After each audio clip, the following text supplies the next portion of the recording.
जय हिंद दोस्तों। इस वीडियो में हम पढ़ेंगे निबंध लेखन।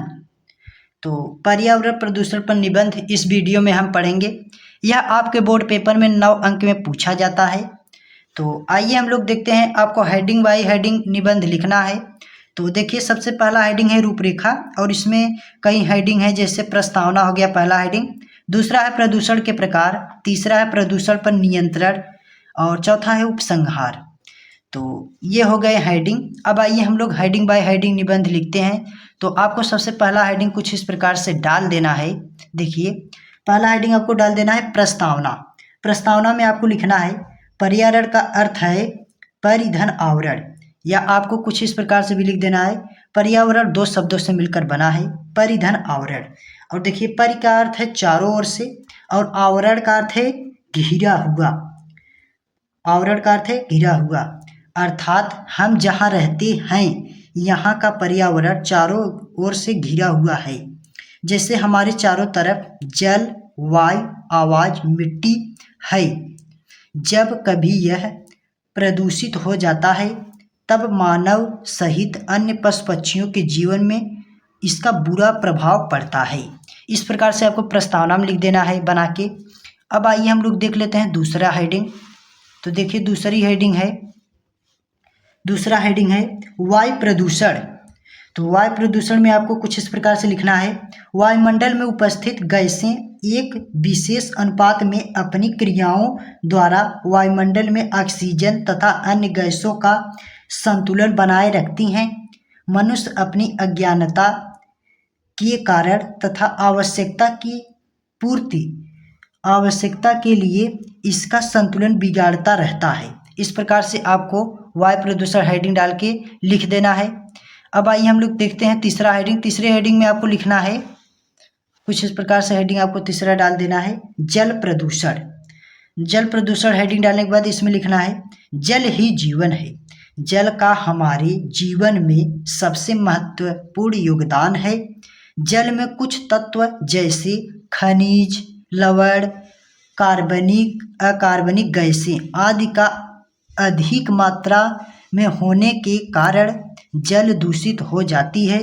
कारखानों और घरों के नालों से निकलने वाले गंदे पानी व कचरे से जल प्रदूषित हो जाता है, जिससे हमें अन्य बीमारियां हो सकती हैं। और अन्य बीमारियों में जैसे बुखार हो सकता है और दस्त भी हो सकता है। तो ऐसे आपको जल प्रदूषण हेडिंग डाल के इसमें लिख देना है। अब आइए हम लोग देखते हैं अगला हेडिंग। अगला हेडिंग है दोस्तों ध्वनि प्रदूषण। तो देखिए, इसमें आपको कुछ इस प्रकार से लिखना है ध्वनि प्रदूषण आज की एक नई समस्या बन गई है।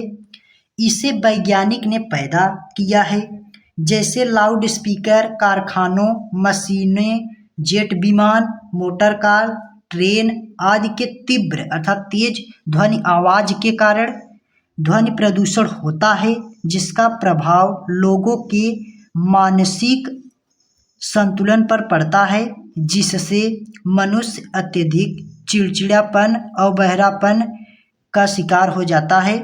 इस प्रकार से आपको ध्वनि प्रदूषण में लिख देना है। अब आइए हम लोग देखते हैं अगला हेडिंग। जो अगला हेडिंग है वह है, देखिए, मृदा प्रदूषण। अगली हेडिंग है मृदा प्रदूषण। इस प्रकार से आपको हेडिंग डालने के बाद इसके आगे लिखना है मिट्टी में होने वाली प्रदूषण को मृदा प्रदूषण कहते हैं। मृदा प्रदूषण एक गंभीर पर्यावरणीय समस्या है। जब मृदा में रासायनिक उर्वरक, कीटनाशकों, प्लास्टिक और अन्य रसायन का प्रयोग किया जाता है, जिससे मृदा की उर्वरता शक्ति नष्ट हो जाती है। उर्वरता शक्ति बढ़ाने के लिए हमें जैविक खेती, वृक्षारोपण और रासायनिक पदार्थों का प्रयोग सीमित अर्थात कम मात्रा में करना होगा। तो इसी प्रकार से आपको मृदा प्रदूषण में लिख देना है।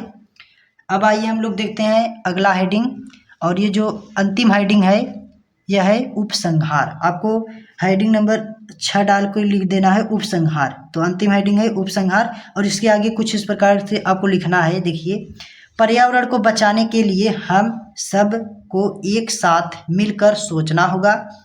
प्रदूषण की समस्या आज पूरे विश्व में व्याप्त अर्थात फैला हुआ है। इसको बचाने के लिए शासन व सरकार को भी सरकार के साथ साथ हम लोगों को भी पूर्ण रूप से ध्यान देना होगा, जिससे हम पर्यावरण को संरक्षित अर्थात सुरक्षित बचा सकते हैं, संरक्षित कर सकते हैं। तो इस प्रकार से आपको उपसंहार हेडिंग डाल के लिख देना है। तो ये रहे पर्यावरण पर निबंध हेडिंग बाय हेडिंग। तो सो फ्रेंड्स, अगर आपको यह वीडियो अच्छी लगी हो तो प्लीज़ लाइक एंड सब्सक्राइब करना और प्लीज़ वीडियो को शेयर जरूर कर देना। तो मिलता हूँ नेक्स्ट वीडियो लेके, तब तक के लिए जय हिंद, वंदे मातरम।